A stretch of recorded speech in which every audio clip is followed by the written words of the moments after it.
Hello, everybody, and welcome to the Unholy Mole. I've got Kaitlyn here with me, better known as KC in the atheist Hi, community. y'all. How are you today, KC? I don't think I got. Do one of Oh, us have something unmuted? I hear an hold echo. on. I have to mute. I don't know how to do it either. Honey, come here. You, is that there? I got it. I got it. I'm so sorry. I've got it muted now. I Oh, had don't a worry, horrible it's echo okay. because it was playing on the screen. What's up? No worries. Oh, no, not a lot, not a lot. Okay, you were talking about before we started live.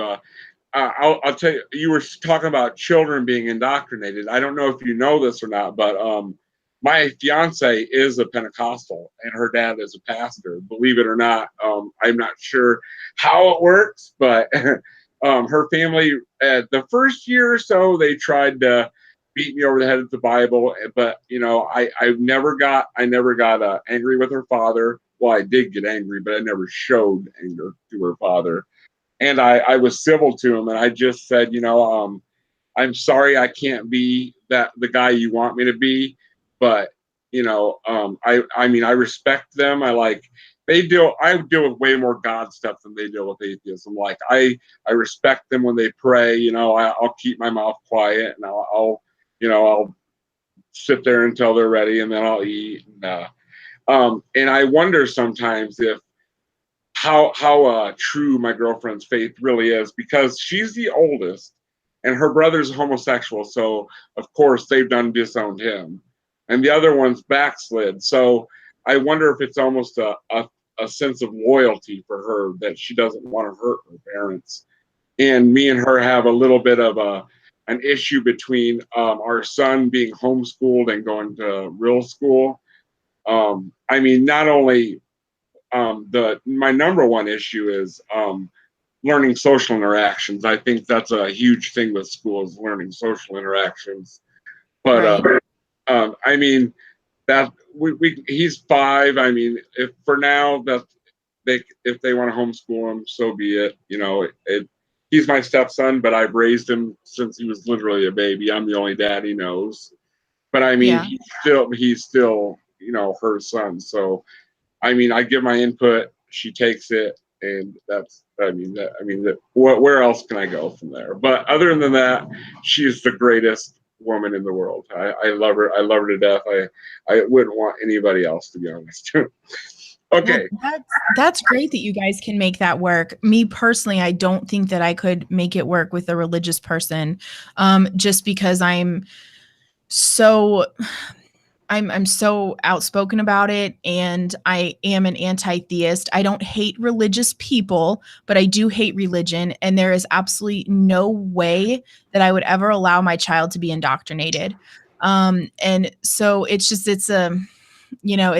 that's something that is a line for me. But I know there are a lot of people who make interfaith relationships work.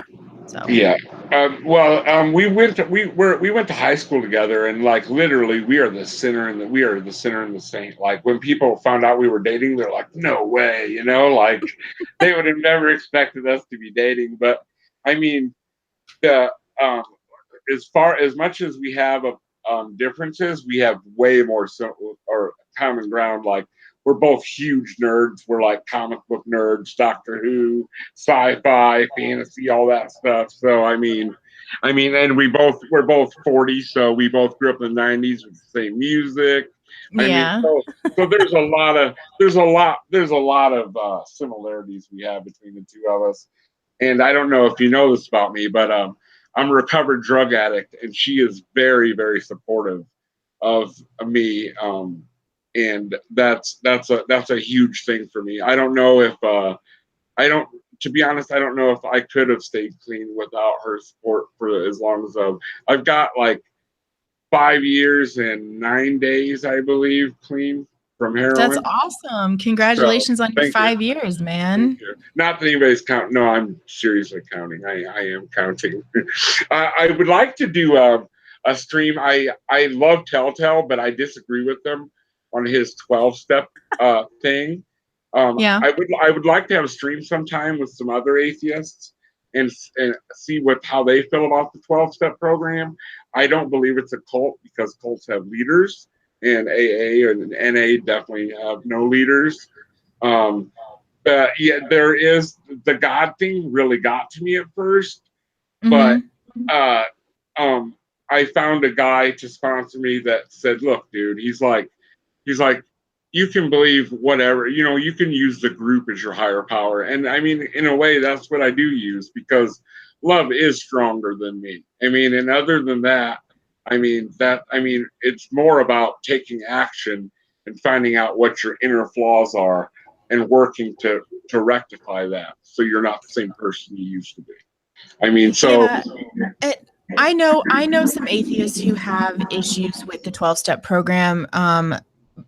Besides Telltale, a couple of alcoholics that I'm friends with, and they have a lot of problems with the 12-step program because of its sort of focus on religion and how that plays into it. There mhm, are secular programs. They're just not as easily accessible yeah, for yeah, everybody. and like I said, I live in a really small town, so I mean, it's either deal with it or die. So I pick deal with it. Well, I you mean, do what you have to do. you know, You know, I, you I do what works for you. I used to it used to make me cringe so badly when they're like if I'm sober today and I got to thank God and Jesus. Without them, I'm like, well, that's kind of funny because there's priests all over the world that are drunks, and I'm sure they pray constantly and they're still drunk. So how's that There's working priests out all for them? over there's You know, priests all over the world that are drunk because church wine is delicious. and so I mean that's why I think the way I feel about it is, why do they, when they hear hoofbeats, why do they expect a centaur instead of a horse? I mean, a horse is much more probable. What I mean by that is, why are they giving all the credit to God when they're the ones that made the decision? They're the ones that have done the work to keep themselves clean and sober. They're the ones, I mean, they're, I don't know, it's like they're giving all the credit to God for some. I don't get it. I just don't get it. Like I explained to my sponsor once, the story of Daedalus and Icarus, right?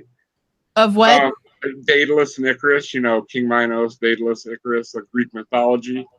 No, but that's okay. Continue. Okay. Well, anyway, the story goes that King Minos had every year he was supposed to give his best bull to Poseidon, and one year he had a beautiful bull, and he couldn't dare part with it.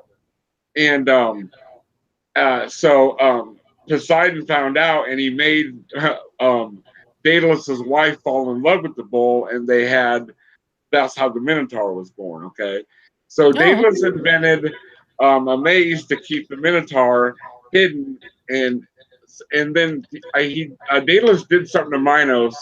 Oh, he helped Theseus kill the Minotaur. That's what happened. So Minos locked him in his own maze, and he found wax and feathers and made wings for him and his son to escape from the maze.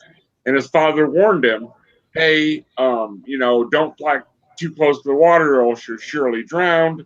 Don't fly too close to the sun; you'll surely burn and crash and die." And right. so the moral of that story for me is, I need to be Daedalus, not Icarus. I need to stay on an even keel. I can't get too ecstatic, and I can't get too down. I need to stay right in the middle. You know what I mean? That kind of thing. Yeah.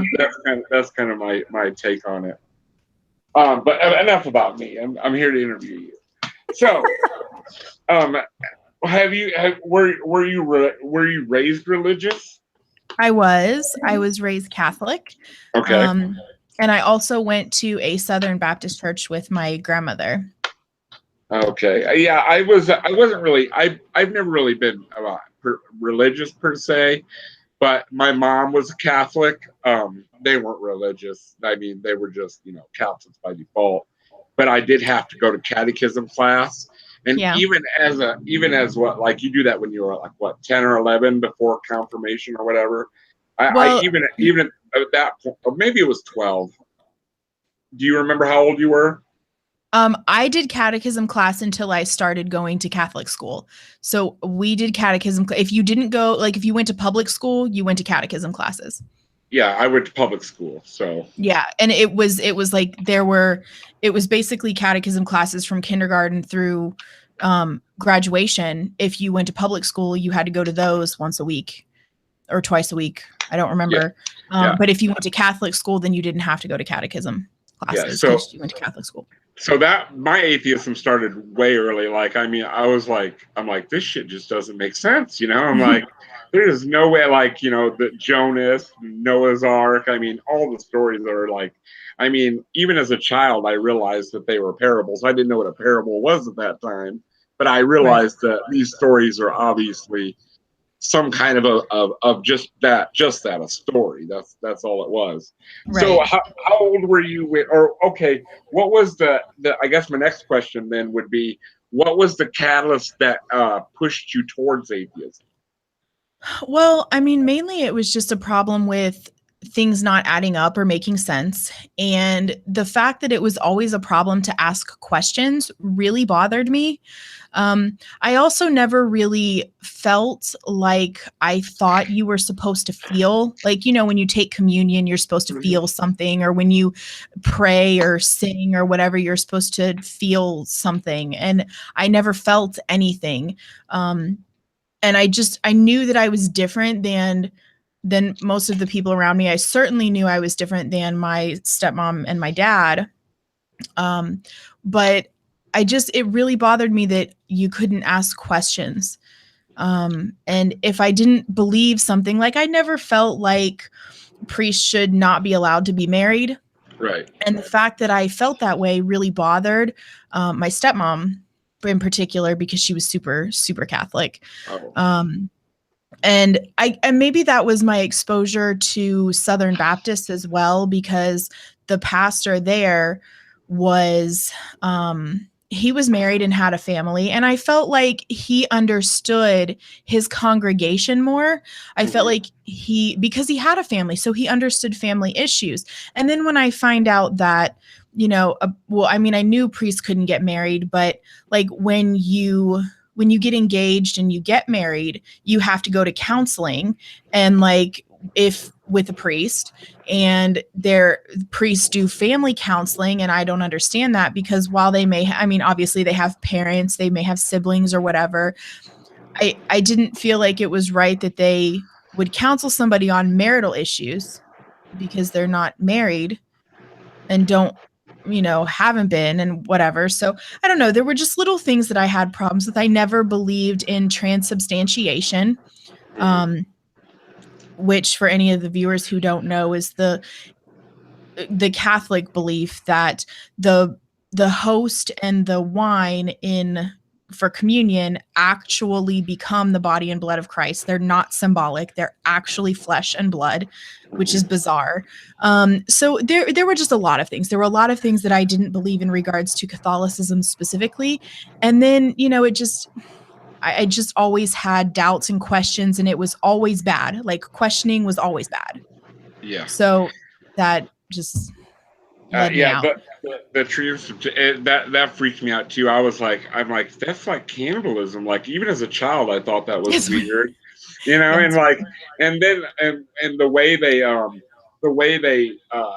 put the priests on a pedestal, and how the Pope was like supposed to be like pretty much Jesus incarnate on earth. You know, I mean, Uh-huh. I always thought that was a little odd. But I mean, like Yeah. I said, I mean, my actual experience with religion was just a few catechism classes, and I went to church, with friends as a child because they went. It was more or less just a social activity more than anything. Um, Yeah. And I didn't become Catholic until I was 9 or 10. So I wasn't baptized before then. So I actually had my baptism, my first communion, and my confirmation all on the same day. oh wow! Yeah, it was How old were you? 14? no, I was 10 or Oh 9 or wow! 10. I can't remember if I was Wow, 9 or 10, but it was right around then. wow, that's pretty young. Yeah. Um, so okay, I guess well, who are some of your influences when you first got into atheism that really sparked your interest in the whole thing? Besides just being an atheist, not believing in God, what made you want to study more on it and learn as much as you could about it? Well, because I wasn't allowed to ask questions about everything when I was at home, when I went to college, every single elective that I had to take, I took a religion class. Um, because I wanted to learn. I wanted to learn about it from a sociological perspective, Mhm. from a different perspective other than an indoctrination type perspective. Um, so I took a lot of classes and, just kind of learned about religious history and about different religions all over the world. And that, for me, that pretty much solidified the whole idea that organized religion was ridiculous. Mhm. Um, I still didn't, I never really considered the whole not believing in God. I didn't have any kind of active belief, but it wasn't really a consideration at that time specifically. And I just when I actually the first online atheist that I really ever found was Godless Engineer. And Really? it was when it was in the first year that he started his Facebook page.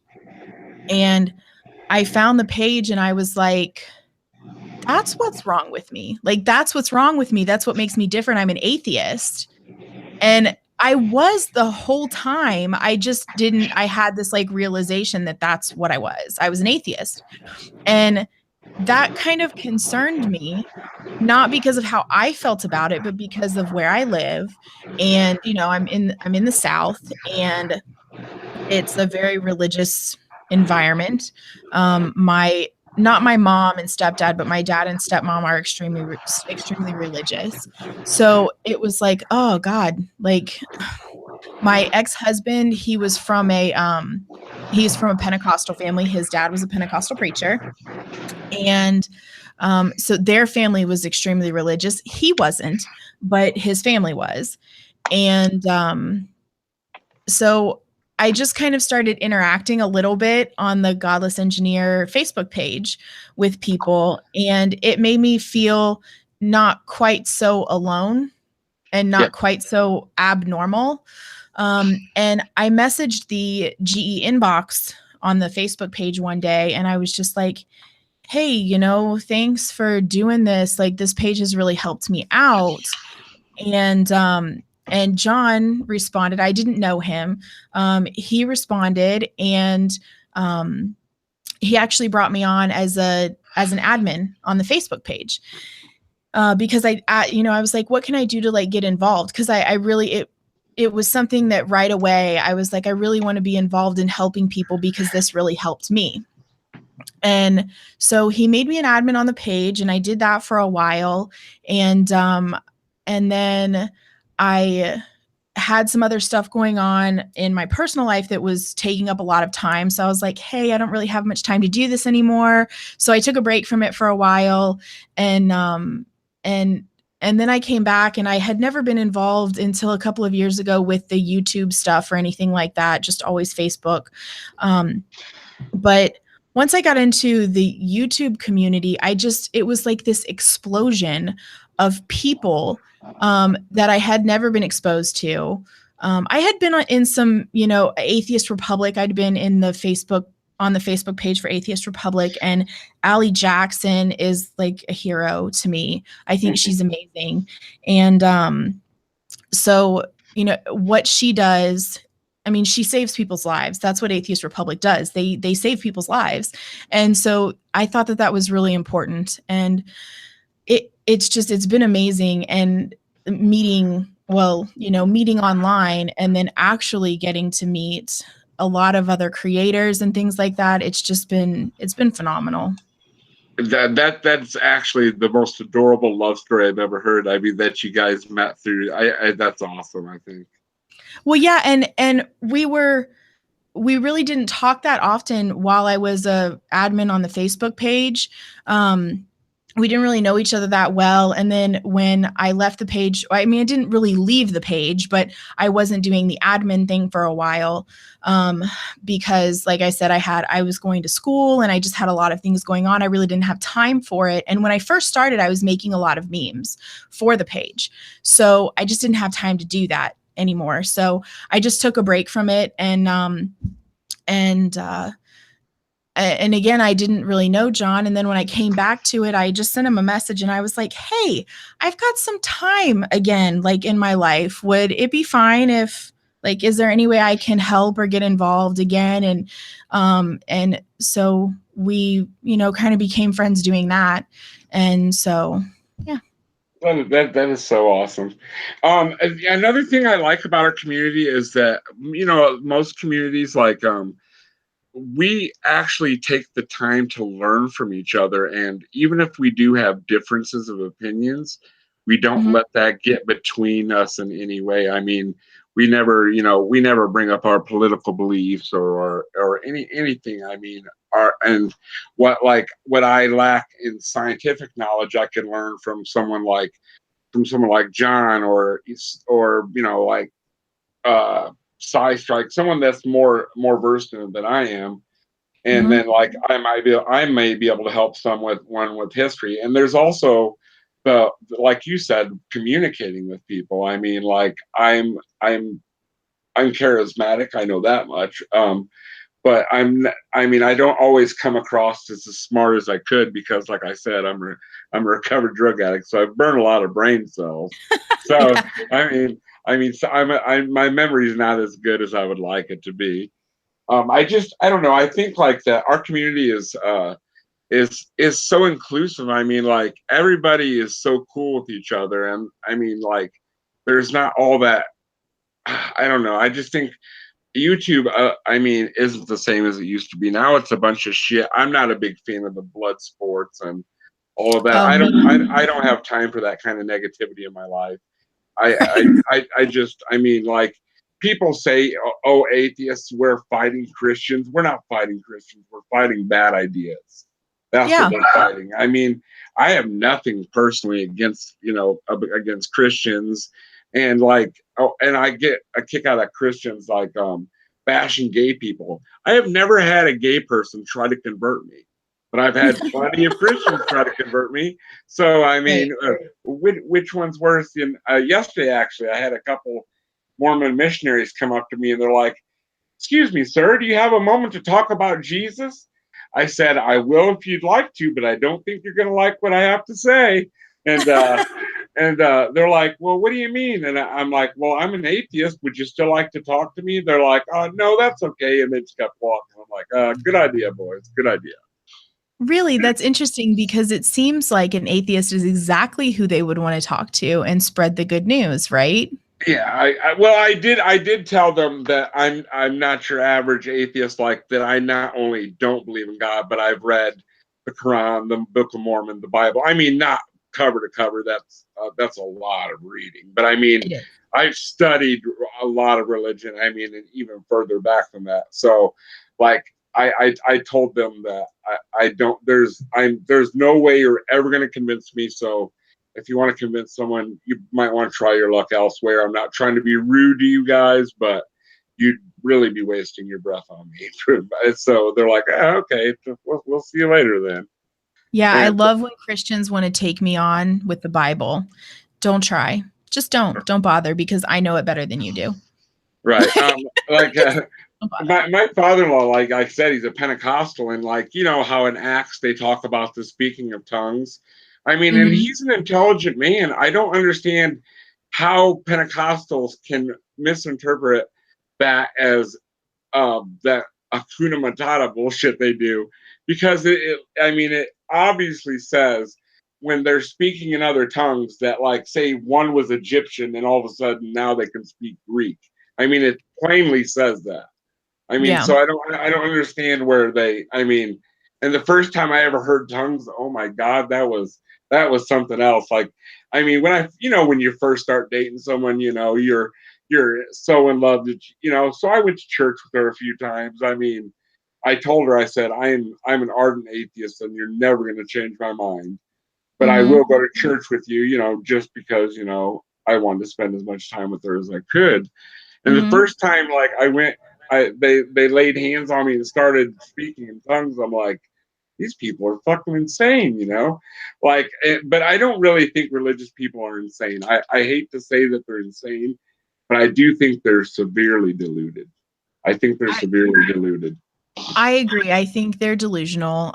But I feel like if they need I feel like faith is a personal thing. If they feel like they need that in their life to give them strength, I'm really okay with that. I Yeah, don't care if they want to believe in fucking purple unicorns. I don't yeah. give a shit.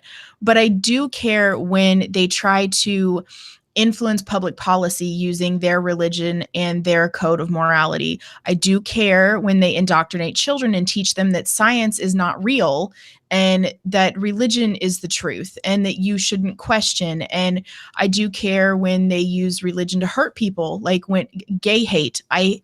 There is nothing, like, not nothing worse, but like that just chaps my ass, man, when you Right. use the Bible and they pick and choose in such an interesting way, because a lot of Christians will tell you that the Old Testament doesn't matter because Jesus came and now the Old Testament is basically null and void. But then they'll use the Old Testament to hate gay people and think that they Mhm. shouldn't be allowed to be married. Stop with that. Yeah, Like, it's pick whatever's one. convenient. It's based on their convenience and what Yeah. they want to believe, because there are some Protestant denominations that are fine with same-sex marriage. They're fine with gays. They're fine with a lot of things. There are some Protestant religions that are fine with drinking and others that aren't. Some that are fine with dancing and certain kinds of music and others that aren't. So it's just like they're picking and choosing whatever the fuck they want. Meanwhile, the women wear gold, necklaces to church and mixed fabrics and eat shellfish, and that's not a problem, Yeah. but gays are a problem. Yeah. So that And just there really and it triggers me, man. It triggers it, the it fuck does out of me me. too. And like, and they're like, I mean, like the Westboro Baptist Church is the most hate. Well, I don't know. Steve Anderson, I hate watch him quite regularly. I think I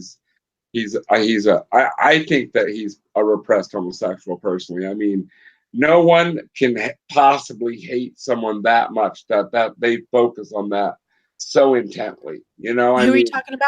Steve Anderson, the Oh, yes, that guy Tempe, is a Arizona. fucking nut job. Oh, Yeah. he's a Um, mess. He is a mess. but I mean, like, I don't hate any. Like, I was bullied as a child. I was a chubby kid, and like I was bullied as a child, so I hate bullies of any kind, really.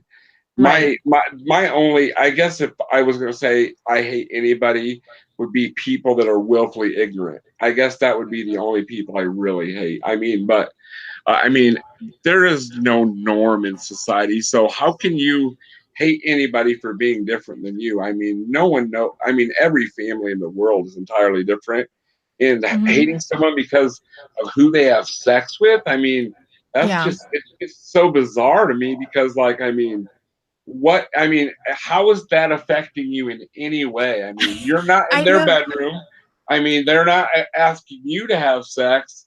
I Right. just don't get what your problem is with. I don't. Well, Well, not your problem, but I mean yours and their problem with it. I right. don't. I really don't get it. I Well, just what I always ask people is, when they have a problem with something or they're super offended by something, I always ask them, please show me on the doll where it hurt you.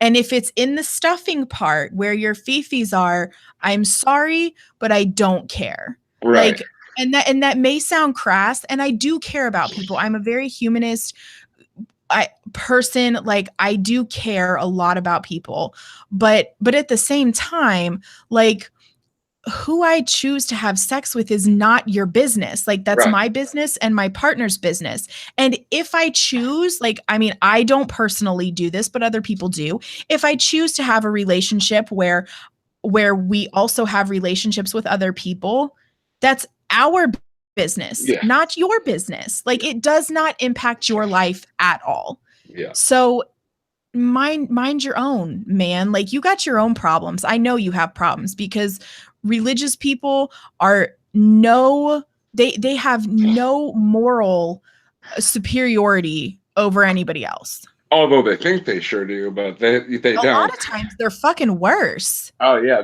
I would say most of them are worse as a rule. I mean, I've at least people like, or I mean, at least most atheists as a rule, what you see is what you get. I mean, we're not trying to pretend to be anybody we're not. You know, we don't carouse and run like heathens all week, and then on Sundays go to church and pretend like Yeah. we're someone we're not. I mean, that's the main thing. If that's the one thing about my girlfriend and my father-in-law and mother-in-law, that I think that's the only reason I can stand them, is because they actually practice what they preach. They are good people all around. They would give anybody the shirt off their back. They're very, very, very humanist people in that sense. Well, yeah, and So there are a lot of religious people that are good people. They may do some things I disagree with, and they may have opinions that I disagree with, but that doesn't necessarily make them bad people. One of the things that I gained out of Catholicism, and it's probably just because I don't think it's Catholicism in general, but they are very philanthropic. So I grew up doing all kinds of charity things for other people, all kinds of different stuff. I served in soup kitchens my whole life, and helped the poor, and I would collect my clothes and give my clothes away that I didn't wear anymore, and my toys, and we would do Operation Santa Claus, and we would make Thanksgiving baskets for people who didn't have enough money to buy a Thanksgiving, buy all the stuff that you would normally have for a Thanksgiving meal. And I learned all of those things mhm, because of my Catholic upbringing. I have a lot of issues with the Catholic Church for a lot of reasons, but that is something that I grew up learning because of that particular upbringing. And so for that, I'm thankful, because it taught me to care about people and to look outside of myself and my needs and think about what other people might need. yeah, and I would have to say the empathy is definitely something that's lacking in people these days. I've been in the nursing field for 20 years. And so I mean, like, I definitely wear my heart on my sleeve. I'm a very, very caring person. And like, when I hear people say that, oh, atheists don't have morals because we don't, I'm like, that's ridiculous that we don't have Yeah. morals. And like, when they're like, well, if morals didn't come from God, where'd they come from? I'm like, they evolved out of necessity. I said, if people were acting like assholes and killing and raping and stealing, then that's not going to work very well for a society. So that stuff had to be stopped, and there had to be laws made. That's where Right. morals came from. They evolved out of necessity for our own survival. I mean, what's so Right. hard to understand about that? Yeah, I don't get it. well, and they each have their own, like, each religion, and even, with the fractures within, like, all the different or not Mhm. Pentecostal, sorry, all the different Protestant ones, they all have their own basically version of morality. Even if it's similar, it's different. And that then they want to claim that there is this objective morality out there, when you can just look around you and see that that's not even true. Right. And I mean, just look at your neighbor. Like, go from one type of Baptist to another type of Baptist, and they have different moral codes. You don't Yeah. even have to go outside of your own for the most part. So I mean, it's like you said, there is a lot of willful ignorance and a lot of cognitive dissonance that goes around in religion, and among religious people. And that really does bother me. But you can't make them open their eyes. I'm not trying to get them to not believe in God, but you can just look around you and see that morality is not objective, and it certainly Right. doesn't come from your God, because somebody else's God, like I don't know, Krishna or Vishnu or one of the Hindu Mhm. gods, they have their set of morality, and the freaking millions or billion freaking Hindu people that there are in this world fully believe in their morality. Mhm. And And the funny thing is, you know how Christians say that atheists persecute them. If anybody's persecuting anybody, it's Christians persecuting the other Christians. I mean, in the United States, I agree with you. and I sometimes wonder about the veracity of their actual faith, because I wonder if a lot of people are just Christians because of Pascal's wager, because they're so afraid, they've been indoctrinated since children, that Yeah. fear is just so ingrained in them that they figured they're better off believing, and Yeah. if they're wrong, they're not missing out. But that's too disingenuous for me. I couldn't live that way. I mean, I don't think I could do it. I Yeah, really don't think I could. I agree with you. I think there is a lot of fear, and they're raised in that fear. And so It, when you've had that fear, you know, ingrained into every part of who you are for your entire life, it is really hard to break. right. And even people who are atheists, then there's a lot of them that feel this way still, you know, kind of have that nagging fear within them about that, even though they don't believe, like, that's still there. And so that's one of the reasons why I'm an anti-theist, because I think that indoctrination and religion is dangerous. I think it's dangerous to people's mental health, to your emotional stability, to your ability to have healthy relationships. I mean, it impacts so much of who you are in your life, Mm. and it's so damaging to people. Oh, it is horrible, and I get it. I don't understand how Christians are so blind to the fact that, like, Christianity's what, 2,000 years old. Yeah. Yet they're convinced that they're right, but there's religions like Buddhism and Shintoism and Hinduism that are thousands of years older. Yeah. So why did God choose to pick some random ass tribe in Israel to reveal himself to? They weren't even a large tribe. They were just a a small group of people. So, I mean, don't you think that an omniscient being would have the foresight to think, maybe I should let everybody know at the same time, and that Yeah. way they all believe. I mean, I just I don't know. They're. I wonder how many people. I mean, they have to have cognitive dissonance. They can't. I mean, how can you believe that stuff? How? I mean, it's. Uh, I don't know. because it's convenient and it's easier. It's easier for them to either not think about it, or um also you have to consider that people that they've trusted for their whole entire lives have told them these things. They believe them. It's their mom, their dad, their grandparents, their siblings, their aunts and uncles, everybody in their community that they trust and know. And so why wouldn't they believe them? Right. Yeah. So there's a lot going on with indoctrination. And when it comes to why, I mean, your example of why would God reveal himself to this one tribe if he's like the all-powerful creator of everything? I don't know. I also think it's interesting that there are a lot of Christians who are very anti-Islam. Hmm. And I use anti-Islam on purpose and not anti-Muslim, because I don't, the same way I do, like when I say anti-theist, it's not about the person, it's about the ideas and the religion Exactly. itself. But when you have a religion, Islam is about 600 years younger than Christianity. And if you go back 600 years in Christianity and the things that they did then, you will see a lot more similarities between Christianity and Islam Oh yeah. than Christians are really comfortable with. Like Yeah. and they don't even know their own history.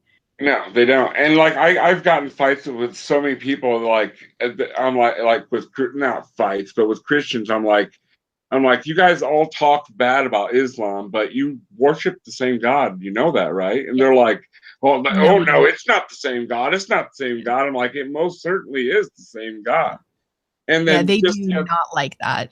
the other day, I was talking to a fellow atheist. He's not an atheist like we are, like that studies atheism, but he was like, we were talking about, the U.S. and the Middle East, and he's like, well, Muslims just, he said it's more of a retaliatory thing that they don't really hate us. I'm like, are you kidding me, dude? I'm like, they want us all dead. Like it has. I mean, some of it might be blowback from us sticking our nose into Middle East politics over the years, but they want us dead, plain and simple. If Kafirs are not their friends, they want us dead, and there's no ifs, ands, or buts about it. It's in the Quran. I Yeah, mean, there's it's like 209, I think, actual verses that mention violence against infidels. I believe it's 209 to be exact. Well, so here's what's interesting. The exact same violence against infidels is in the Bible. And it's not in those words. Yeah. But it is there. So here's the thing. It's not the extremism comes from the extreme ideas come from the teachings. Mm-hmm. People can choose how extreme or not they want to be about it. So when people talk about Islamic extremists and, well, they're not really following Islam, yes, they are. Yeah, they absolutely are. Westboro Baptist Church people, oh, well, those aren't real Christians. They're crazy. Yes, they are. And they're following the same teaching you are. It's just the part that they're choosing to hold on to and prioritize above everything else. Mm-hmm. Like, they are using the teaching just like you're using the teaching. It's just how you choose to execute. That's probably not the best word to use. How you choose to practice is the main difference. Yeah, and how they can compartmentalize, like, and the parts of the Bible that they're like, oh, that's really shitty, so I'm not going to believe that. God is just love. Like, I don't understand how like there's 2,000 sects of Christianity. Well, I'm not sure how many there actually is. There's a lot. I think there is about 2,000 though, and I mean, not a single one of them can agree totally on any one bit of information. So like, I mean, if Christians were to all like actually get together and combine their forces, we'd be doomed. We'd be doomed for sure. We'd be crushed. But thankfully they can't get along with each other. So that's a perk. And like I said, there are a lot of good religious people. There are a lot of good people who are Muslim. There are a lot of good people who are Christian. There are a lot of good people who are Jewish. There are a lot of good people who are everything. There are a lot of good people who are atheist. It's how you choose to practice whatever you've chosen to believe, or not even as much as chosen, because that gets into kind of the whole free will idea. Is free will really a thing? And what you are is kind of based on where you were born and when, and what the popular religion was then at the time. Because I said this in one of my videos, in Syria in the 7th century, if you were born in Syria in the 7th century, you would be Christian, because that's what the majority religion was. It was like 99% Christian or something crazy in the 7th century. Yeah. Well, if you're born in Syria now, you're most likely going to be a Muslim. So those things really do matter. So it's not as much of a choice is what you were born into for the most part. I mean, obviously people can change and choose, like they can convert to a different, religion, like that happens all the time. But yeah, like I'm so grateful that we live in a place where we do have religious freedom. Because I mean, I couldn't imagine. I mean, can you imagine living in the Middle East where they're like, they'll kill you for apostasy? That would be that. I mean, that would just be insane to have to live in that kind of fear. That'd be it horrible. would. It's It would awful. be horrible. And It that's why would, I it have would so be much so bad. Yeah, that's why I have so much admiration and respect for what Atheist Republic does, is because they help people in those areas specifically. They get them out, they save their lives, because truly it is a life or death situation in other parts of the world. And here you come out as an atheist, what you might lose some friends, you might lose some family, and yeah, those things are bad. You can lose your job, in how many states? 14, 9, something like that. I don't know. We can't run for public office. It's seven. I think it's 7. seven. Okay. Yeah. Yeah. So, there are things, but it is not life or death for the most part in the United States. Right. But in other parts of the world, it is. And it is not just for atheists either. Like in the Middle East, it's a life or death situation for Christians as well. Yeah. So, I cannot imagine living in that kind of situation. And that's why I love what Atheist Republic does so much. I don't agree with the inhumane treatment of anybody, no matter who they are, what they believe, or anything. And I'm against, just like you. I'm not against people. I'm against their ideas. Their ideas are dangerous. And well, some of the people are dangerous as well, but that's because they believe their ideas. But do I hate them people? No, I don't hate them people, because chances are they were raised in a fundamentalist place where they were. I mean, that's what they know. You can't blame a child or that has grown up to be an adult if that child was like had it beat into them every day of their life until they were an adult. I mean, it's a vicious cycle, just like with child abuse or spousal abuse. That's a learned act. It's a learned behavior, just like extremism is a learned behavior. So Well, I mean, right. And if you grow up in a bubble, like if you grow up in a community where everybody is exactly like you aren't exposed to other things. So you don't necessarily know. I mean, it's a little bit different now because of the internet and everything else, but depending on how sheltered a person is, they may not know stuff outside, and they may not know that hating gay people is bad. Like, they may not know that. So there is a point in time where there is some personal responsibility involved, but like I try to keep all those things in mind when I talk to religious people, because it's just a various levels of indoctrination and how they were raised. So I always try to keep that in mind and have some understanding of the possible situation that they are like where they're coming from. yeah, and I also think that religion is used a lot as a scapegoat for people's hatred, since it's okay in the Bible, or their beliefs say it's okay. That they feel they have a get out of jail free card when it comes to being a racist or a homophobe or a transphobe or any kind of if any kind of hatred that you can think of. I mean, religion breeds hatred, and it gives them the feeling that they have a right to be hateful. I agree. Yeah. Where another question I had: where do you find time for all the work you do for the atheist community? I don't know if everybody knows how involved you are and how much of a you're like our den mother almost. Like we're like the atheist scouts of America. But I want to thank you for all you do. I mean, you're a very energetic woman. I have to say that. That's for sure. Oh, I just try to be there for people. I don't want anybody to feel like they're alone in what they're going through, and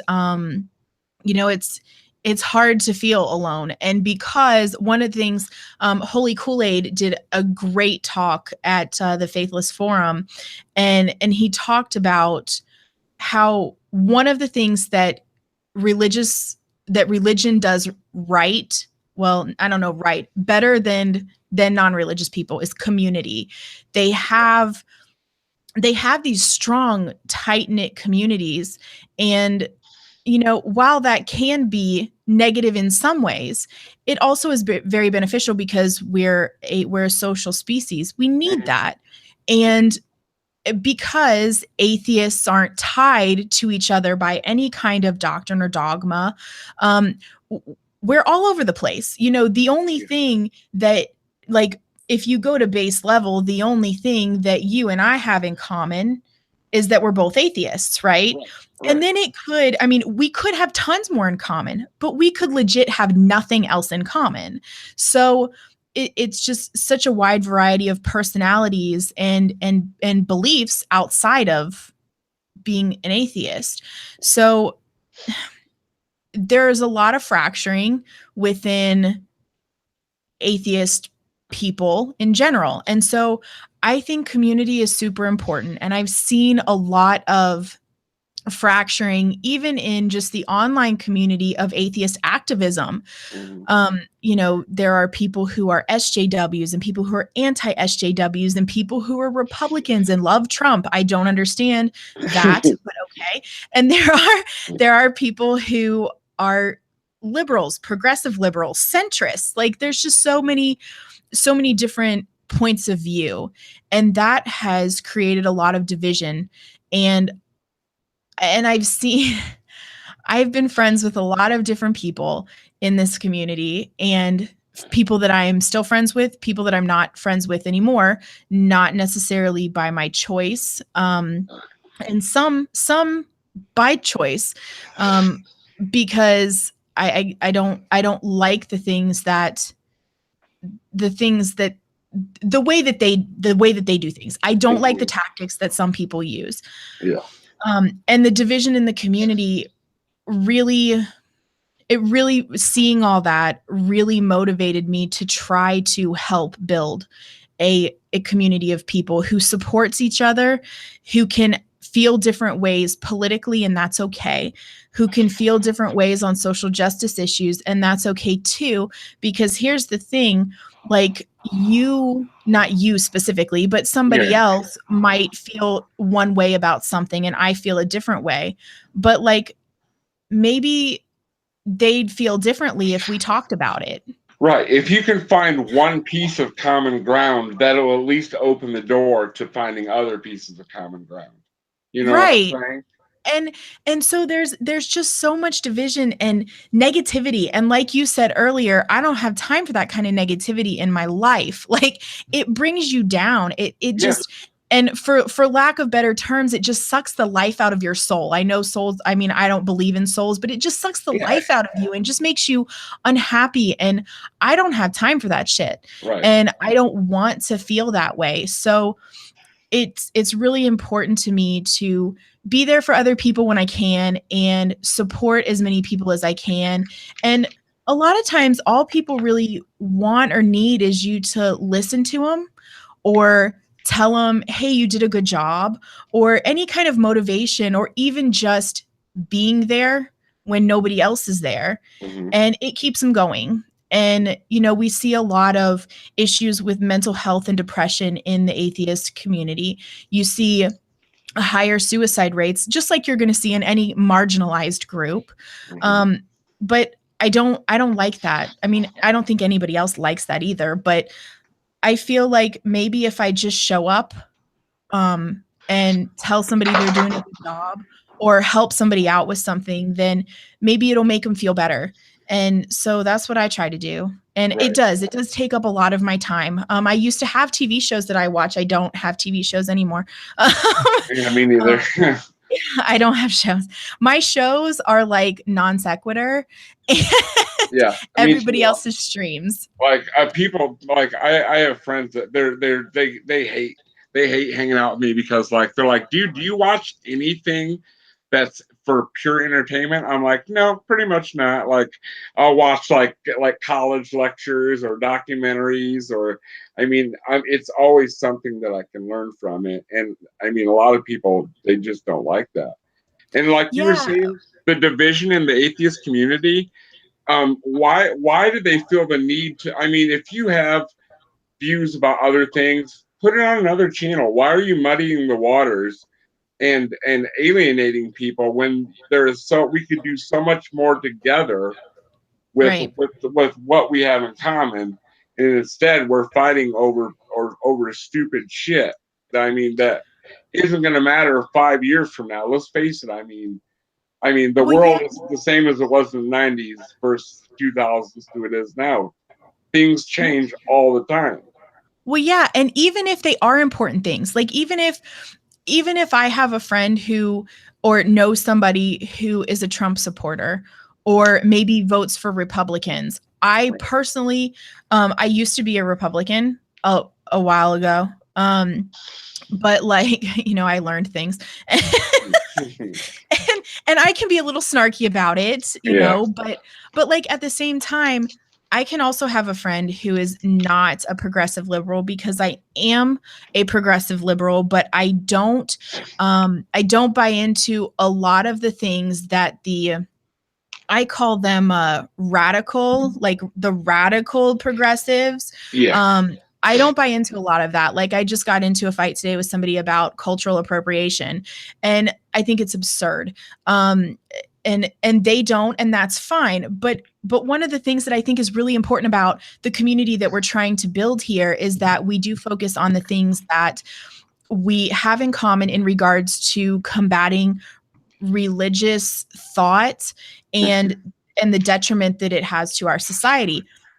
And whether or not somebody thinks that, if I had a kid that I should not let her dress up as Moana for Halloween or not, what I do with that is my business. Like, Right. why don't we talk about how there are 9 states that protect parents whose kids die from faith healing practices? Like, why don't we talk about that? I hate that. Like, yeah, like I don't give a shit if you think that my kid should not be allowed to dress up as whatever for Halloween.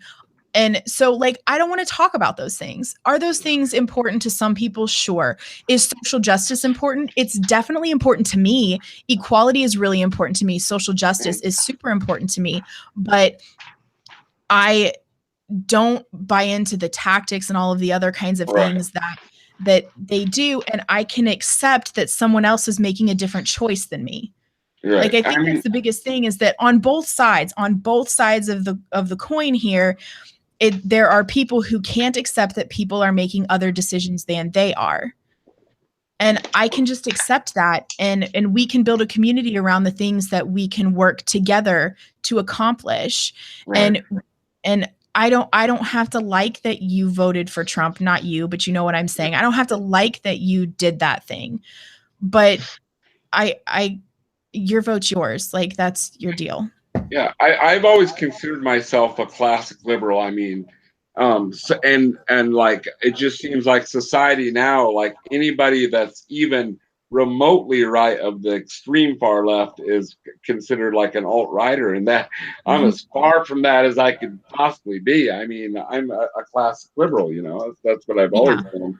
But like, politics really isn't my bag. I mean, because it's I mean, politics are they change every 4 years. So I mean, if you don't like someone, wait it out. Someone else is going to get elected. I mean, I don't see the point, like you were saying, the tactics. I don't see why people are still so up in arms about things. It's going to change eventually. I mean, if you don't like it, then do something productive about it. Don't just cry and bitch and moan. I mean, I'm not thrilled that we have a narcissist slanderer as a president either, but me sitting out going and beating people up that do like him is not solving anything. All that's doing is making my life worse. You know what I mean? Well, it's going to make it worse. Like the extremism, the problem here is extremism.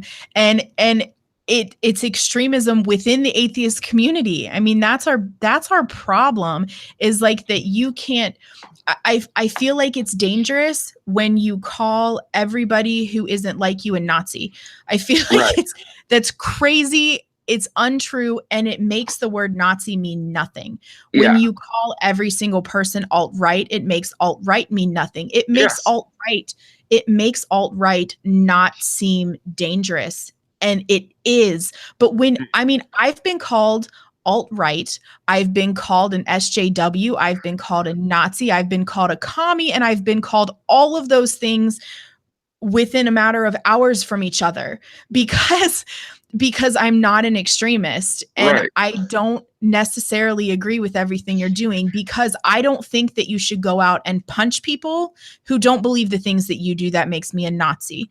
It makes me an apologist for bigotry and racism, which I'm not. And And no, so not at all. And yeah. And so like like, it makes you all of these things, and it takes away the meaning of all of these words. yeah, and that's exactly what it does. It means it makes them mean nothing at all. And the Nazism really bothers me because my mother was born in World War II Germany. She was born in 1940 in Germany, and my grandpa was a German soldier. And when people call him a Nazi, I'm like, are you serious? Like, you do realize that it was either fight for them or be killed by them, but either way you're going to get shot at. It just depends on what choice you make at that time. Like, so Right. when people are calling, like, I mean, there are Nazis in the world today, but calling everybody a Nazi that doesn't agree with you, like lock, stock, and barrel, that's fucking ridiculous. It's totally It is. ridiculous. It's I mean, ridiculous. it is totally, and I mean, I'm a pacifist anyway. I figure if I am gonna hurt you, it's probably gonna be with words, not with my fists. I mean, I'm sure Yeah. I'm capable of hurting someone with my fists, but I've always been. I'm a very, like I said, I'm a very sensitive person. Like the few fights I've been in, I've always afterwards, I'm like, oh man, like I feel I'm really so bad now. And like I help them up. I'm like, are you okay? You know, and like I mean, so I mean, I gave up fighting a long time ago. I mean, it's just not me. It's not who I am. Well, so So I've found that you can combat a lot of things far more effectively with words than you can with violence of any sort. Because when you walk up and punch somebody, and this may not be true for some people, but for a lot of people, when you walk up and punch somebody, they learn nothing. They're going to get up and they're going to hate you more, and right, they're going to reject whatever you stand for even more than they did before you came up and punched them. But if you go up to somebody and you don't even have to be nice about it. I mean, you can give somebody a total tongue lashing, and it might just make them think. You know what I mean? Like, I just feel yeah, like it's so much more effective. And granted, there are times when war is necessary. I'm super against, like, I'm not super against the military, but like I don't like offensive military action. I feel like that unless it's a last resort, it shouldn't be used. Um, but I think that there are instances where it's absolutely necessary, and I yeah, understand that. yeah, But for the most part, I feel like you can get through to somebody so much more effectively when you do it with words. yeah. And were you in the thread the other day when there was that? I mean, like I went and took my son to the park, and I came back, and there was like 200 plus notifications, and it was a Southern gentleman that was claiming that we're saying anybody from the South is a redneck, and I'm like, where did that even come from? And I'm like, has he ever talked to like GE or you? I mean, like, no one's going to call it. And redneck isn't a Southern thing. I would say if you're from rural America in general, you're a redneck probably. Oh If yeah, you're dude, not from a city, or you're a redneck pretty much in America. I'm from Ohio. I'm not from Alabama, Yeah, I can but tell. there are some really redneck motherfuckers in Ohio. Like, Yeah, and I same way in Illinois. I mean, there's some. I mean, straight up white. I mean, white trash is global. It has nothing to do with America. It oh is yeah, it has nothing totally to do with where global. you live. It is Well, and totally here global. and here's the thing too, like GE and I live in northern Alabama. In Rocket City. And so like it's much more, it's not like you would see in the movies when they portray Alabama. You're not going to see that here for the most part. We have one of the highest advanced degrees per capita in the United States. Awesome. And so it's a very educated area. It's still very religious. It's funny. I work with people who have PhDs who are also young earth creationists, which I just can't square in my brain. I don't know how I mean, what are their PhDs in? Are rocket science? Yeah. Okay. Like I just don't understand. Or like sometimes here's a question. What do you think's worse? A young earth creationist or a flat earther? Or do you think they're both bad in their own way? God. I think they're both bad in their own way. However, young earth creationists they at least back their argument up with something. Right. Like, okay, so it's a bad argument and their sourcing is terrible, but at least they have some sort of train of thought, right? Flat earthers are just fucking ridiculous. Yeah. Like we had the conversation. I don't know if you watched the non-sex show last night. Of course. Oh yeah. Oh my God, that guy Votan, man, he was a hot mess. And it's like they want to make these assertions. And granted, they're not all quite as bad as he is, but they want to make these assertions. And that's fine. You want to challenge the generally accepted scientific principle, which is okay. I am completely on board with people challenging generally accepted scientific principle, because that's how science has developed throughout our entire history. You know, we used to believe that the sun circled the earth, and the only reason that we don't now is because it was challenged. So, like, I'm perfectly fine with that. Do experiments, figure it out. Tell me why. Bring evidence. Like, they don't do that. And the guy last night, man, I mean, even when I was like, okay, so you don't trust any science at all. So you're never going to believe any scientific experiment that we've shown you that has demonstrated, like, because when you go into an experiment, especially when you're, going through the scientific method and you go into an experiment, you don't go into an experiment with the end result in mind, right? You go into the experiment. You can't go in as Eric Coven. Right. Well, right. So you go into the experiment. You're not going into the experiment to prove the Earth is round and spinning. Right. You don't, that it's an oblate spheroid and spinning. You don't go into the experiment to prove that. You go into the experiment to figure out what happens, and you come out with a conclusion. Okay, so they don't do that. They'll never do that, and they have nothing.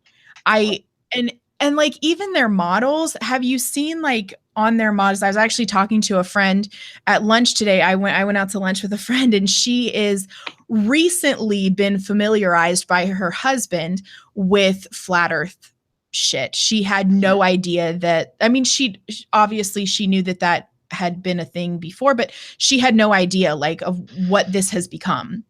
And so we were talking about models, and she pulled up some models of flat earth on her phone, and she looks at the sun, right? She looks at the shadow, or at the light that's cast on the flat earth model from the sun. And she just looks at it for a second, and she's like, light doesn't even work that way. And you don't even have to be really scientifically educated to understand that shit just does not work that way. Right. And there's so many holes in them. So I think flat earthers are worse than young earth creationists, even though young earth creationists they're not bright, but at least they have a train of thought. Like, I think a lot of flat earthers, it's more of a need to feel different somehow, like, and that's just what they chose was, I mean, and have you ever noticed that if you believe in one conspiracy theory, you tend to believe in a few? I mean, it seems like once you're gullible enough to buy one thing, the rest just seem to add on to that. That's just my take from it anyway. I agree. And I think that's because of the breakdown of critical thinking. I Right. really do. I really do think it's just a complete breakdown of critical thought. Right. Like I always ask people, like people like I've never seen a working flat Earth model. Like, and I've invited so many flat earthers on. They'll be in the chat talking shit, and I'll be like, "Well, if you have something that you can prove it with, then hop in." And they're like, "Oh, well, you won't ever believe our evidence." I'm like, "Well, what you have isn't evidence. They're just crazy ass ideas that you guys call evidence." I'm like, and I try to stay as simple as possible. I'm like, look up into the sky. You notice the moon? It's an orb. You notice the sun? It's an orb. You look at Mars? It's an orb. Why the fuck would the Earth be flat? Does that make any sense to you at all?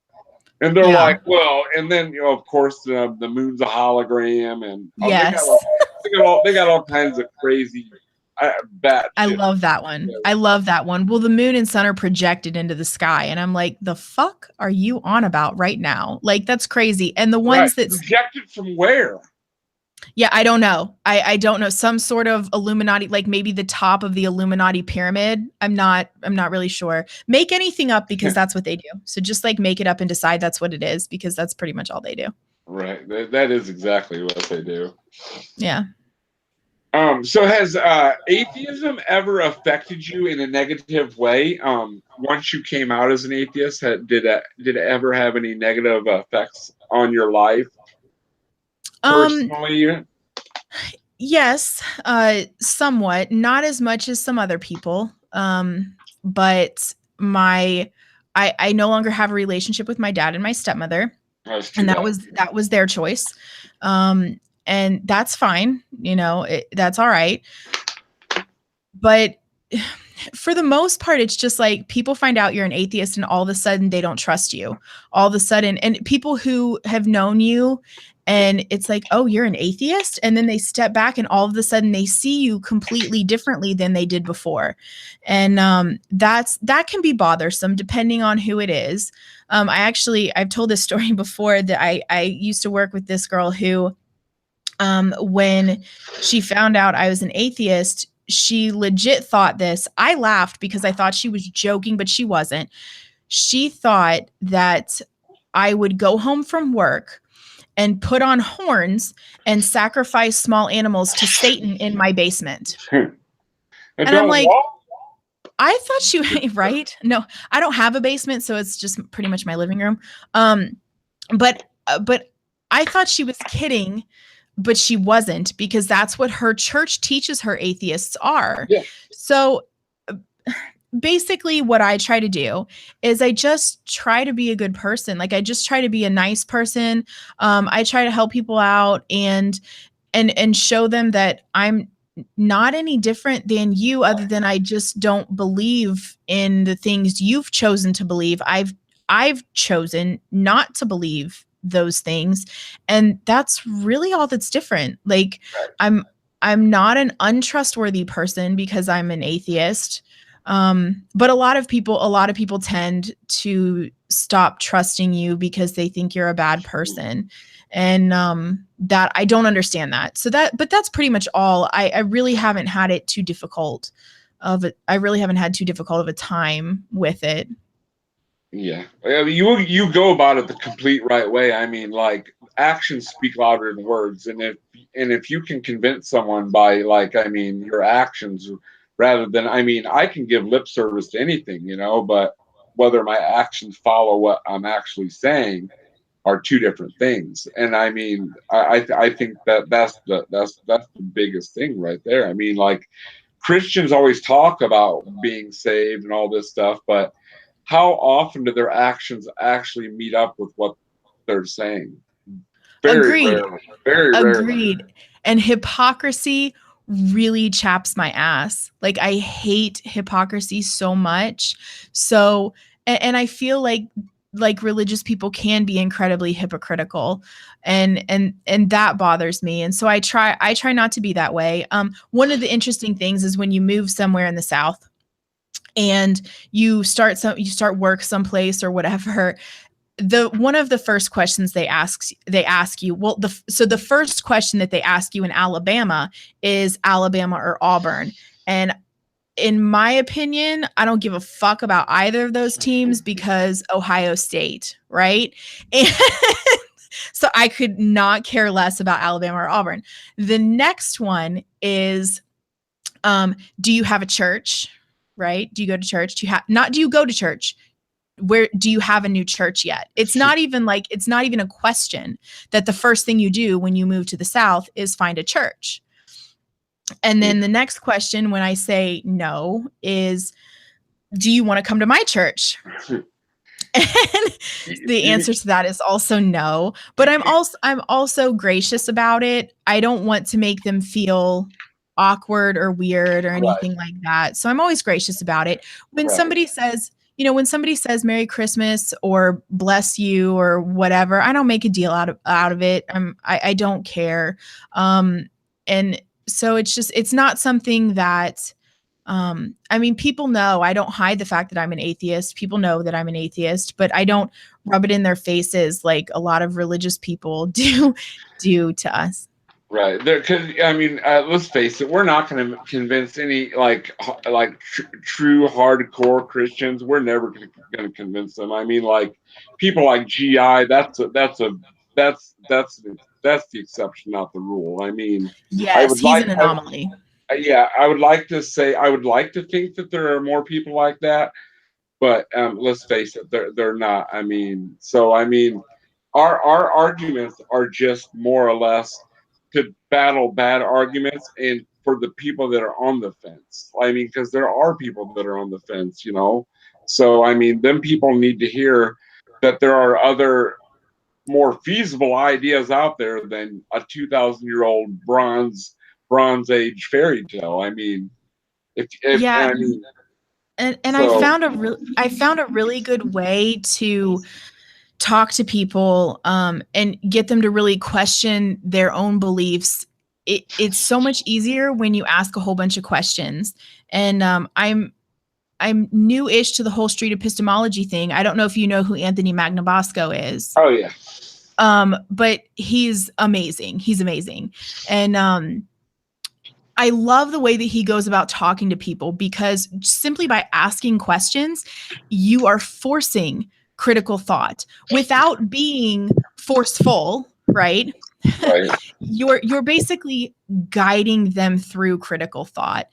And it works a lot. Like they may not totally change their belief, but you've pushed them through critical thought. And so I think that that's an unbelievable way to try to communicate with somebody who is extremely religious, because they're not going to respond to, being told they're stupid. They're not going to not even just they're stupid. Their ideas are stupid. They're not going to respond to that.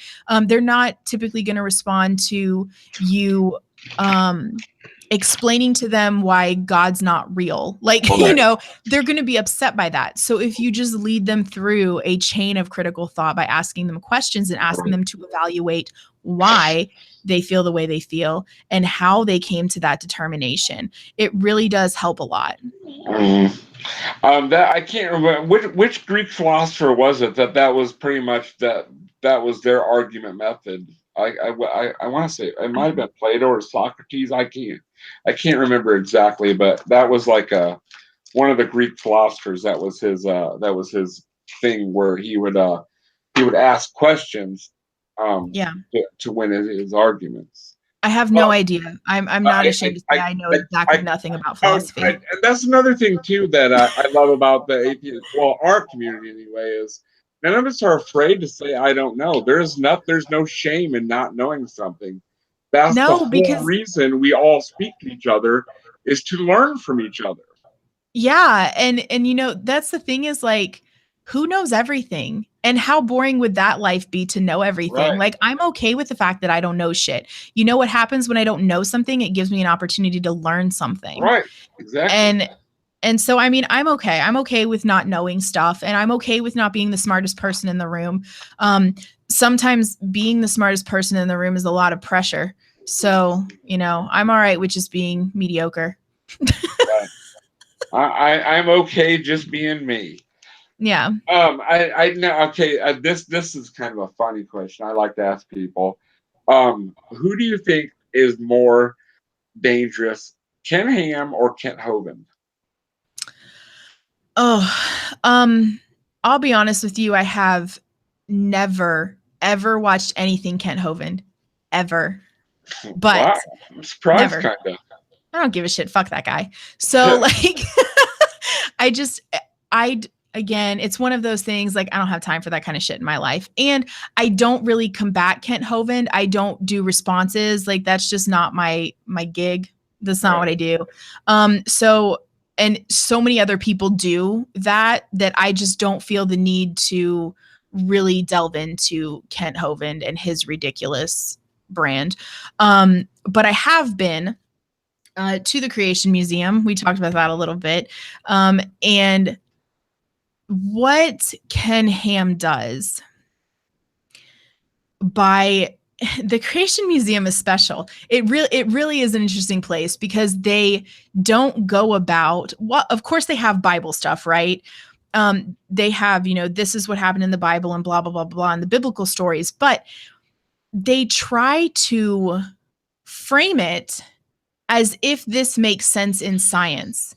Right. And so it can be confusing, like not to me, obviously, not to somebody like me, but for someone who is a religious person and does believe the things that the Bible say, it fits it right into science. It doesn't actually fit into science, but the way that they present it, it's like it fits right into science, no problem. Right. And that is dangerous. Very. And that is really bothersome. They also use a lot of fear tactics for like if you reject God, they have all these like really it's a lot of scary imagery. Yeah. And so that is, to me, again, emotionally and mentally abusive. I think that is super dangerous. I don't know what Kent Hovind does, but I know what Ken Ham does, and I don't like it. Yeah, I think Ken Ham is the more dangerous of the two. First of all, he has a larger audience, I guess you could say, and he has more reach. Ken Ham's kind of like just got a crappy little theme park in southern Alabama, isn't it? Is where he's at. Oh, Kent Hovind. He has there's a Dinosaur Adventureland. He's got one in Florida, and they just opened, I think 2 weekends ago, maybe 3. I think it was like the 22nd of April. The Dinosaur Adventureland in Alabama opened. But I think Kent Hovind is just a big doofus more than anything. I mean, Ken Ham is a doofus too, but I mean, I think Kent Hovind is not really dangerous. He's literally just a big doofus. I mean, he's dangerous in some ways, obviously, but I mean, he's more of I feel sorry for the guy, kind of. He's kind of just a big doofus. Yeah, I don't really know much about him. I did meet Eric Hovind when I was in DC for the Reason Rally in 2016. Mm-hmm. And he actually volunteered for the Reason Rally, which I thought was really weird. But so I met him, but he was just a nice guy. He didn't really, I mean, at least to me, I didn't hang out with him, but I met him. And I didn't really see him like trying to convert people, but I don't really know what he did that day because we were busy working social media for the Reason Rally. Right. Yeah, I'm surprised that he would volunteer. He just strikes me as the kind of person who would be kind of a douche, to be honest with you, Eric Hovind. I don't know. He was helping set up stuff, so we were kind of just working, getting stuff together and whatever. So I didn't really interact a whole lot with him, so I don't really know. Yeah, I'm sure you didn't miss much. Gonna go for it in the chat said that the Dinosaur Adventureland in Florida is actually closed and they shipped everything to Alabama. So yeah, I thought they opened a second one, but apparently they closed one to open the other. I didn't know. I think that like when Kent went to the pen, I think that Eric got pretty much everything, like all of that ministry. So when he got out of prison, he had to start completely over. So I think that's kind of how it went. Yeah, and GE and I are going to go to Dinosaur Adventureland later this year. Also, in this summer, we're going to go up to Ark Encounter. with we're gonna meet Telltale, genetically modified skeptic, and Holy Kool-Aid there, and we're gonna have ourselves a little trip to That'd the be Ark cool. Encounter. Yeah. There's a few of us, like me and Artemis Brain Sample and at Candidland. We all live fairly close to. I live in Illinois. Candid lives in. She lives in Kentucky. Artemis lives in Indiana, so we're all fairly close. I mean, it wouldn't be that much of a trip for us to go. So I hopefully that can happen this summer. I would like Yeah. it to happen. I think it'd be fun. Yeah, it would be a And lot of fun. We just have to be careful. Like, I don't know if it was just my perception or whatnot, but I felt like people kept checking up on us at the Creation Museum, and we weren't doing anything that was like disruptive. When right, there were other people around, we were kind of just quietly talking to ourselves and taking pictures and stuff. right, And then when there weren't people around, we were kind of trying to, record some stuff. But we weren't being disruptive in any way. But the rules to go to these places, the Ark Encounter and the Creation Museum, they're extensive. right. So they can kick you out at any time. And Well, so, it is a private business, so they do have that yeah, right, I suppose. yeah. And Um, they're, and let's face it, John is a little bit more confrontational than Paul is, and if they hate yeah, Paul that much, then yeah, then John's probably the antichrist to them. Because I mean, let's face it, he is a yeah. little bit more confrontational. But I love his sense of humor. So I mean, to me, it's awesome. But to them, I'm sure it can be a little bit daunting. Well, I do too. But here's the thing with John. Like, I'm sure you've probably seen some of the interviews that he does with Oh people. yeah, He doesn't yeah, like just walk up and smack them over the head with a club.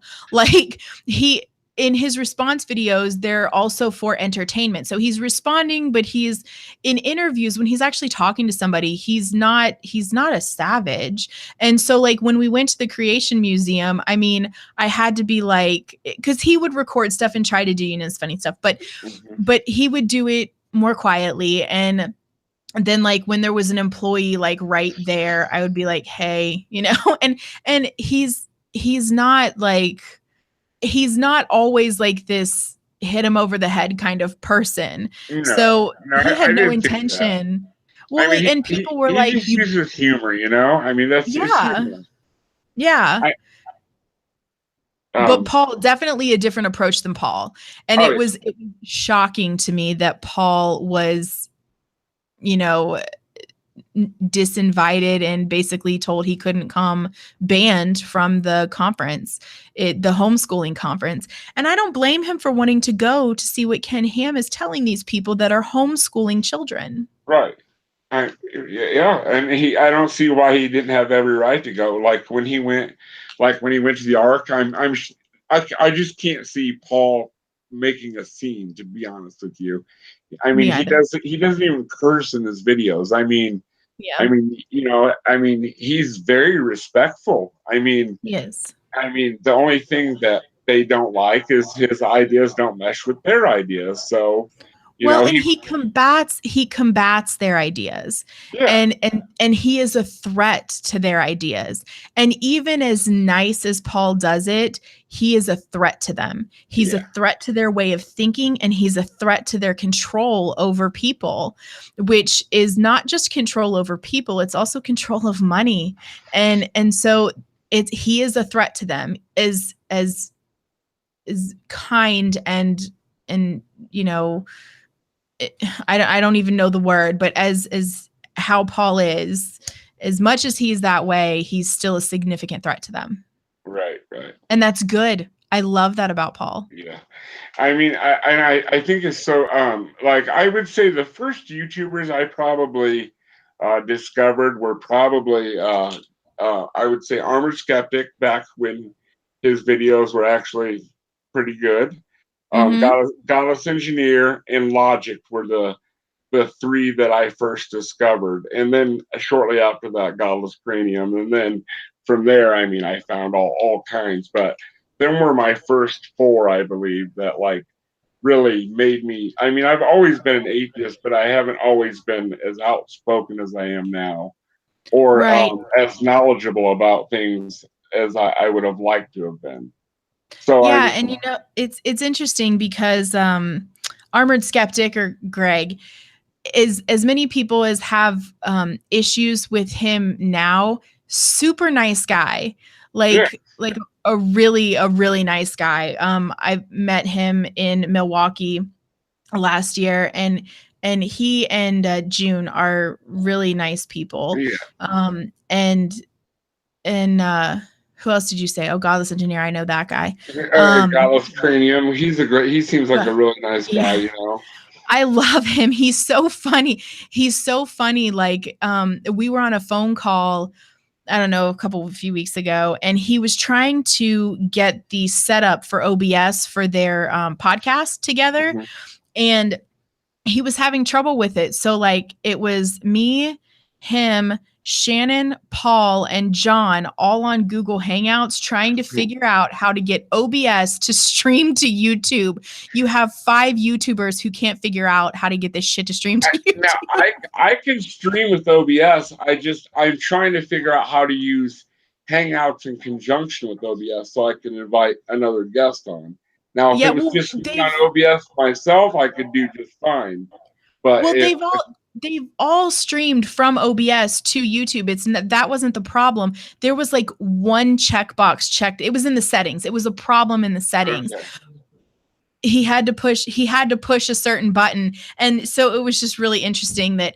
But I mean, I love having that like behind the scenes kind of thing because I like Godless Cranium's videos too, but it's just all of these YouTubers are just so interesting and such wonderful people and so funny, and I love them all. I really do. I mean, everybody's so down to earth too. I mean, like from the smallest YouTuber to the biggest YouTuber. I mean, that's not really important to us, and I couldn't see any other genre on YouTube where like someone with like 30,000 subs hanging out with someone with 125 subs. I don't see it happening in any other genre, to be honest.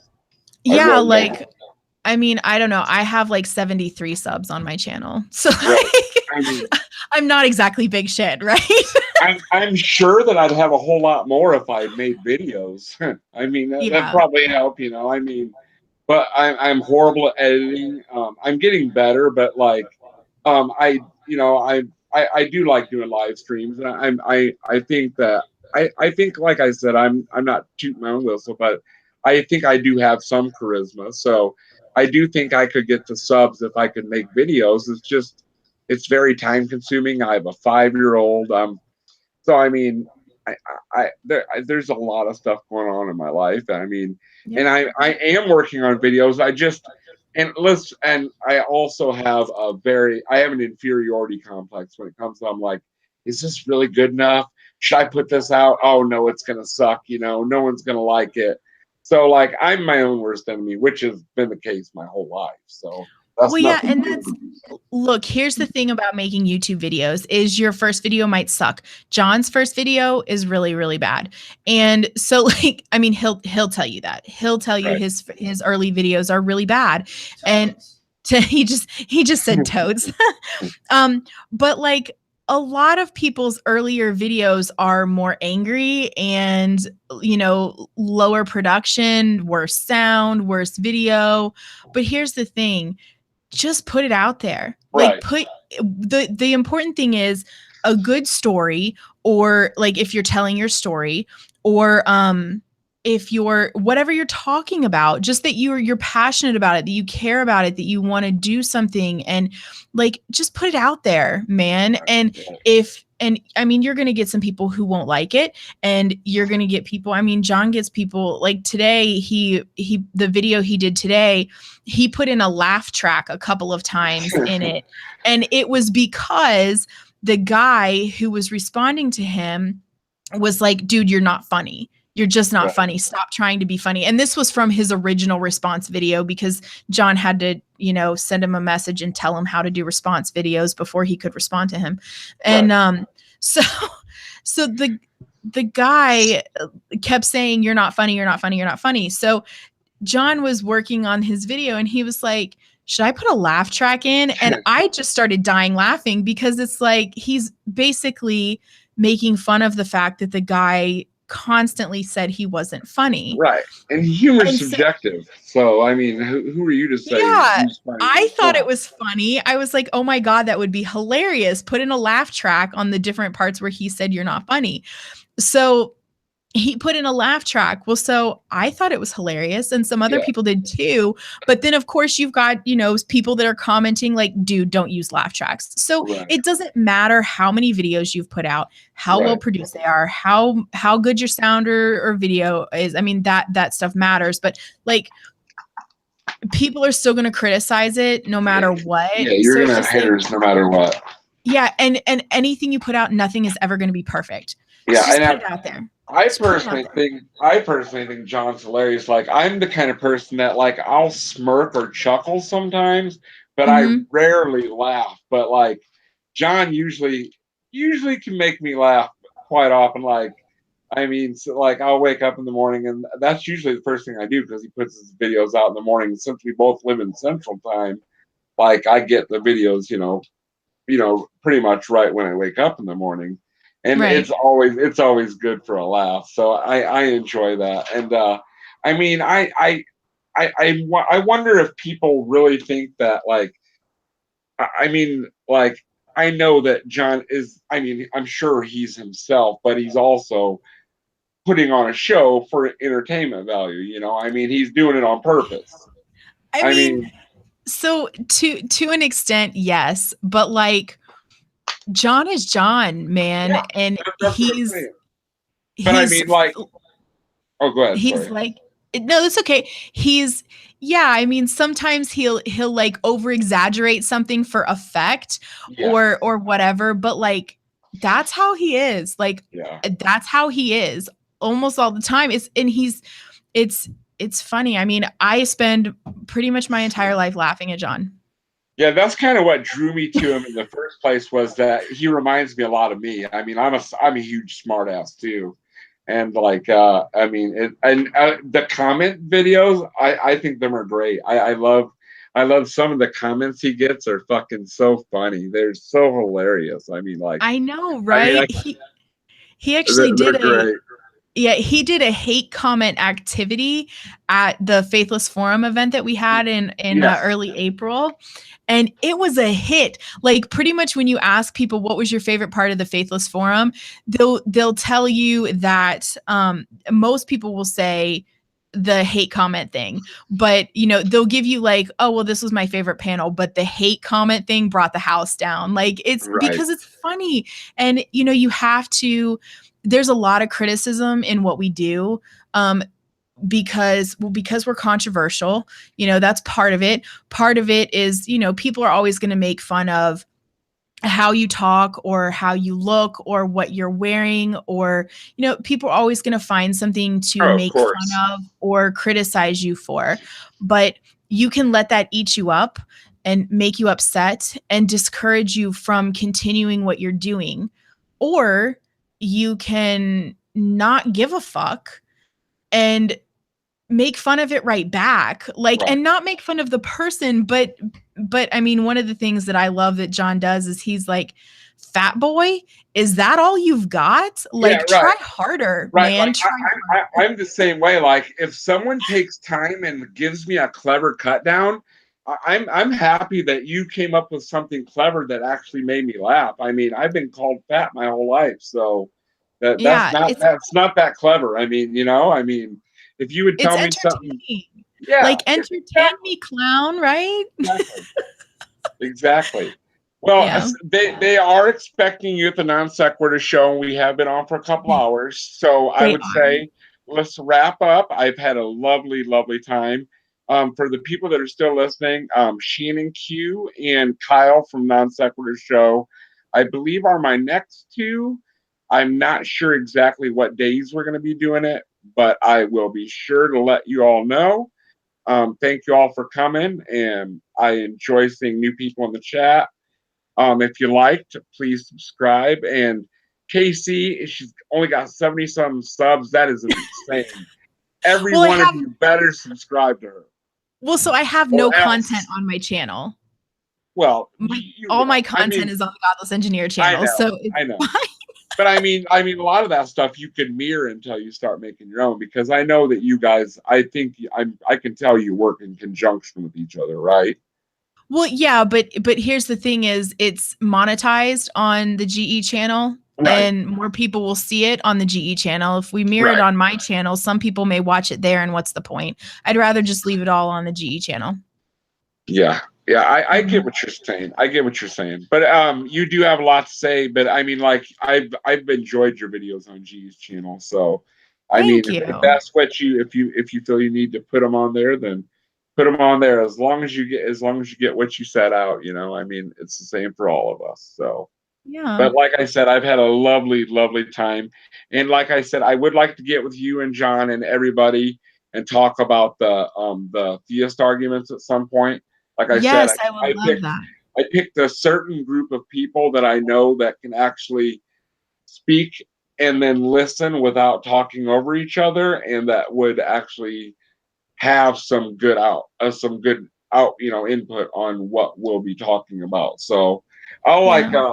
tell John. I'll probably send him a message some way, Facebook, Twitter, somehow, and kind of give him a layout of what I want to talk about, and so you Definitely. guys, because I want to take my time and think it out well. So it might be a couple weeks. So. That's fine. I'll let him know. And thank you so much for having me. I really Oh, no enjoyed our talk problem. also. No problem. I had a great time, and I would love to have you on sometime just for like a bullshit stream. If you're ever, I'll send you out a link, and if you got time, hop on in.